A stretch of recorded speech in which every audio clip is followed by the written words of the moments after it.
Hey, what's up, guys? It's your boy, Rob McGandhi, back with some more Choices That Matter and the Someone Out. And when we last left off, Pierre is dead. We're still in the gunfight. So, yeah, but seeing as it's taking forever to get out of this gunfight, this has to be like the last stretch of the game. Um, we had some cosmonauts join us. So, yeah, they're going to be going into space because they know what they're doing. Because it's their rocket. The American astronauts would be the ground team. So, yeah, let's get right back into it. Um, I don't remember what I told her. I believe I might have told her. Oh, I know what I did. I told her to go get Daniel. I believe his name was Daniel. Um, Sharon's ex from the police department, who was now like some kind of investigator, who's trying to find I forgot what it was. He was trying to find something for us. We had him go to the front lines to show people how to use forces. Very good. So let's continue. I'll arrange it. Dolores nodded, clapping me on the shoulder and moving off. I glanced over my shoulder at the shrouded figure lying on the floor, and I took a deep breath. Somehow I knew it would come down to today. Making myself a promise that I wouldn't look back, I turned and climbed the ladder to the nest above. I wanted to see everything for myself. The sight was as awe-inspiring as it was awful. The enemy hadn't broken their lines or even showed a hint of weakness. They hadn't advanced, but I partially assumed it was because they thought they had us beat. I hoped they were wrong. They're wrong, come on, bruh. We'd surprised them so far. I hoped we could continue.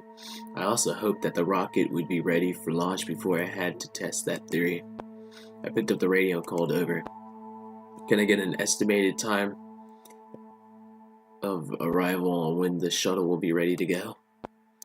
I couldn't tell whose voice answered me over all the noise from below, but it sounded confident. Mid-afternoon, we just need to hold out until then, but we need something more. If you tell me there's another problem, I growled, pinching the bridge of my nose. No, we need 3 people to help put it in position, they answered. They had to shout over all the noise in the background. We can't launch in this building. We have to move her into the open. Etienne, Sharon, did you hear that? That's a job for us 3. Okay, we're moving them. Sure thing. Sounds like fun, Sharon called back, and I was glad to hear her voice. I'm in, Etienne also answered, making me double glad. Okay, good. They're in. Then we should be right to go, whoever the astronaut was answered. I clicked off the radio and dropped it at my feet. Crank's rifle was waiting nearby, a scope connected to the top. I looked at it curiously. Used the scope to see the horde more clearly. I picked up the weapon gingerly and looked through the sights. Teacher, you don't know how to operate that. It's not too hard if you think about it. It's not the hardest thing you can do. I'm just looking through the scope, Modi. Are you sure, teacher? You're not planning to shoot someone, right? I put it down to look at Modi's little watch face. What do you want from me, Modi? I'm doing my best here. I don't want more of our people to die. Would it not be better if you didn't want anyone to die? Not just our friends, but anyone? I slumped back in the chair. I didn't have time for a philosophical debate with Modi. I didn't have the luxury of taking a moment for myself. What's my alternative, Modi? I asked softly. What do you have me do? Modi was silent for longer than I was expecting. I looked around, making sure no one needed me. Humans are strange, teacher. Of everything you've taught me, that has been the hardest to grasp. They are fickle and self-serving, but also loyal and giving. I do not know what to do. Perhaps that is why I'm not yet human. I chuckled softly, hearing the clanking of someone climbing the ladder behind me.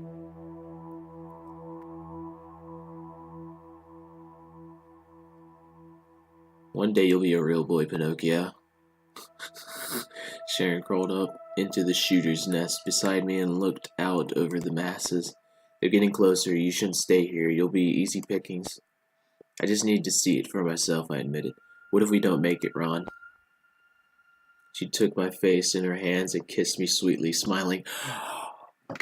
Oh, oh, oh my God. She kissed me, bruh. Sweet thing, she murmured gently. This is just a day like any other. We never know when death will come for us. We just hope we get to spend some time in the right people before the end. I stared at her, starstruck. Well, aren't you beautiful? I laughed, kissing her again. Oh! Incoming! The building shook and I grabbed the railing for support.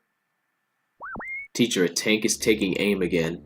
I suggest we all return to the ground floor. Copy that, Modi, I murmured, scurrying back to the ladder and down to the floor. Dolores rushed to my side, clearly excited and pumping with adrenaline. Are you ready? This looks like it's going to be the last push. We're not giving birth, I murmured, stealing myself.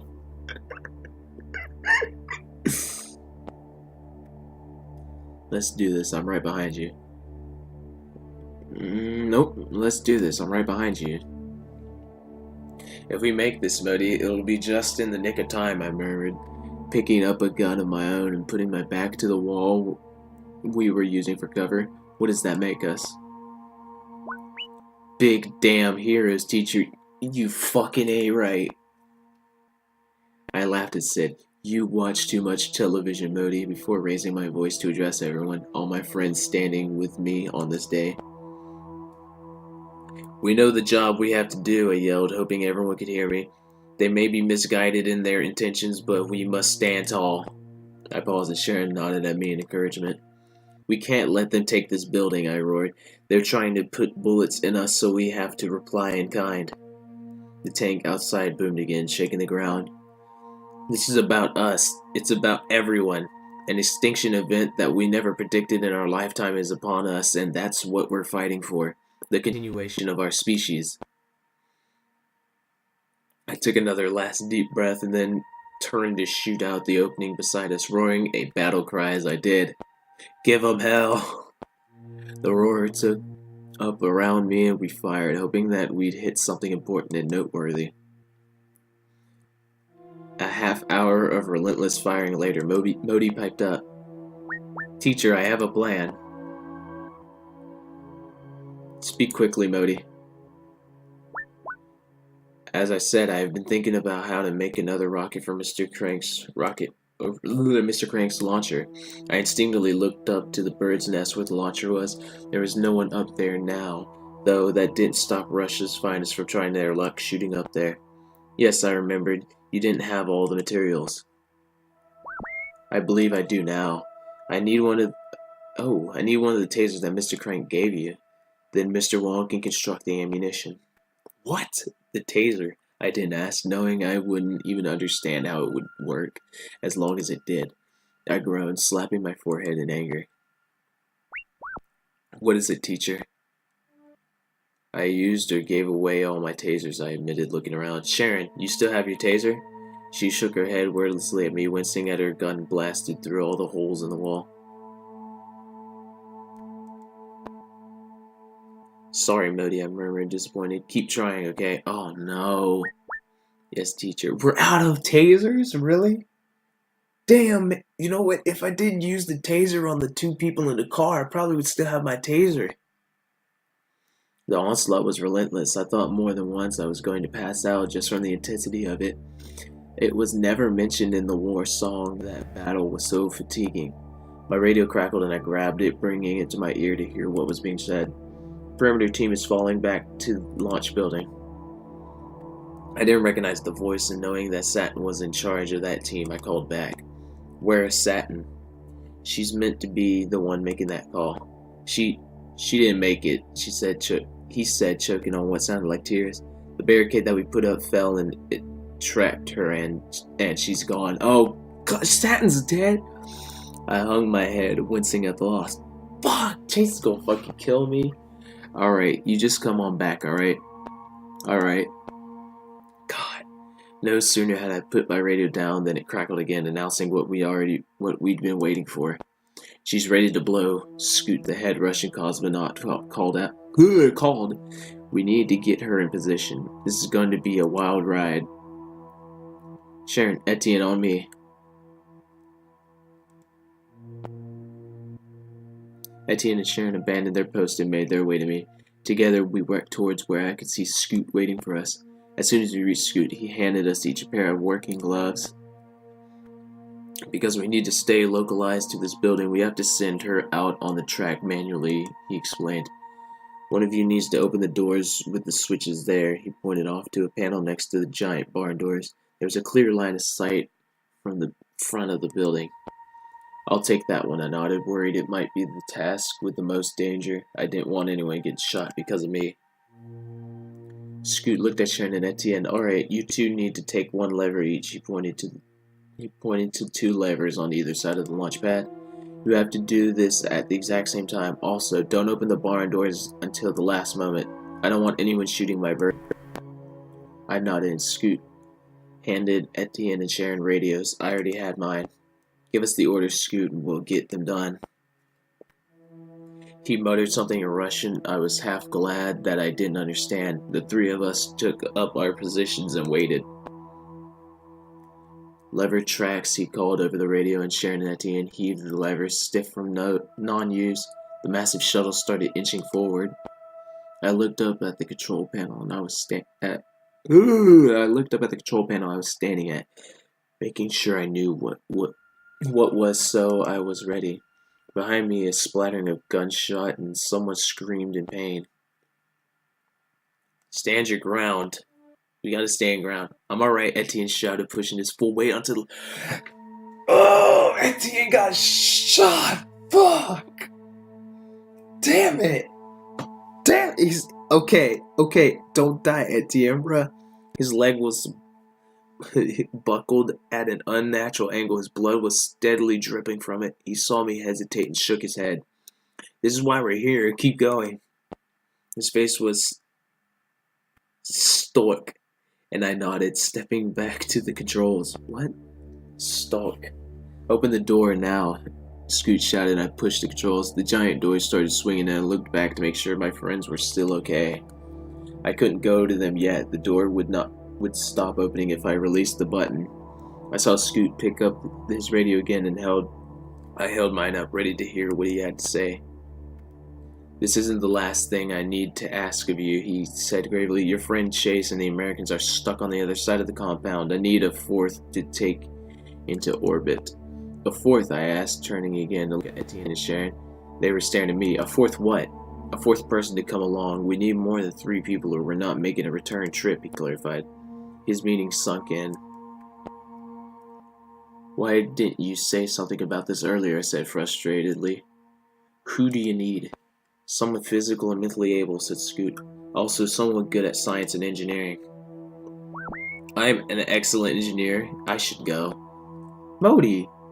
I stared at my Modicon. Modi was right.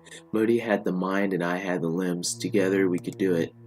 Together we could be the 4th crew member. Fuck that! I'm not going to space. On the other hand, was I really the best person for this? No. Didn't astronauts do months of specialized training just to prepare mentally and physically to be in a small metal box in space? I wasn't the fittest person in our group, far from it, and anyone could be fitted with a Modicon device. Not to mention, going to space meant leaving all my friends behind in a battlefield. I may never see them ever again. Exactly. Fuck that. So are you coming? Scoot was waiting for my answer. We'll think of somebody. He looked at me with an incredulous tilt to his head. We need someone to come along. The shuttle needs 4. I'll do it, Sharon spoke out, stepping forward. Alarmed, I looked at her and Sharon, no! Sharon, no! I just said I love you and you're going to space? Hell no! What qualifies you, Scoot asked, almost disgusted. I have watched carefully, Mr. Scoot. My friend is very able in many situations and is also bilingual. There will be no one better for your team. Oh no. I sighed, not even trying to argue. Scoot frowned for a moment as he considered his options. I'll take it, he shrugged. You'll need to suit up and be on the launch deck in the next half hour. Suit up? Can't she just tell you her size? I asked, frowning. I'm sure it's a little more complicated than that, Sharon muttered to Etienne, who rolled his eyes. It wasn't fair when they ganged up on me. No, that won't do, Scoot shook his head. It takes time and then you can say goodbye to your friend. I winced, not sure how to take that, looking at my friends standing together. No! Alright, I'll help Sharon with suiting up. Etienne, see to that, gunshot wound. I'll help Sharon with the suit, I said. In case we don't have time after suiting up. Don't. I cut Etienne off. I'll make it back in time to say goodbye. I walked away quickly, not looking back. I didn't want to think of the alternative. Damn it! I'm gonna lose Sharon! Come on, bruh! I'm gonna lose Sharon! Man! Come on, son! Bean met us at the top of the ladder and indicated that we should follow him. When we got to a back room, took some measurements for the spacesuit. You could be healthier, he grunted, writing down the data. I like to think that anyone's largest muscle is their brain. That could be healthier too, he said, unaffected, moving to check Sue's shoe size. Soon, he had gathered all the suit parts needed for the mission. He explained what each part did and how when they didn't, people died. I might have started sweating partway through. Oh, God. But this is safe, right? Bean walked away from me, muttering in Russian. Would you like me to transcribe, teacher? No, I think I understand just fine, I muttered, not needing scorn to be in English to grasp it. Turning my back on the retreating cosmonaut, I shook my head. Sharon, I'm going to check on everyone else, alright? I won't be long. I walked away without waiting for an answer. Damn it, I'm going to lose Sharon! It seemed impossible that we were all going different ways. We stuck together through so much. Probably not the best time to think about that. I ran towards the front where people were still lined up, still shooting. I squinted, worried about the debris that was flying every which way. Dolores turned towards me, blood dripping from her temple. My eyes widening. What? What happened to you? I asked, moving closer. Just a shard, honestly, Dolores was like. I've had worse. Is the rocket in place? Oh, good lord. I don't want Dolores to die. I don't want anybody important to die. Anyone that I've known basically since the beginning of the game, I don't want them to die.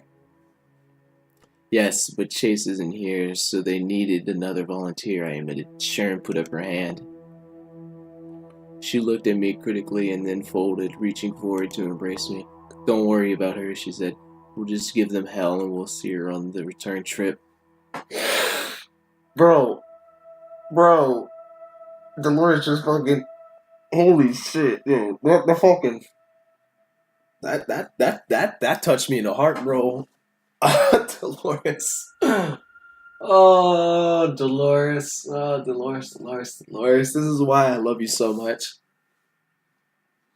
God. Just if I could have romanced you, I swear, I would have done it. Oh, good lord. Dolores, you touching me right now, bro. That, ooh. Thank you. I can't express how much you've done for us. Yes. I looked around for Sharon, realizing she hadn't returned. Worried and afraid for them both, I started looking. Both Sharon and Etienne had been with me nearly from the beginning. I owed them both my lives. Wong nodded to me as I checked in with the injured, hoping Etienne was still there. Where's Etienne? I asked him, handing him more water. I had one last job for him before I passed out from pain. He grunted, swigging from the bottle. I frowned, squatting beside him. Is there anything I can do for you? He smiled at me, shaking his head. I'm okay. I'll leave him live, you know, he wheezed. I just ran out of painkillers. I wish I never started any of this, I groaned, rubbing my eyes. Oh! Damn it! Click back up there. We'll find it. We'll get back to there.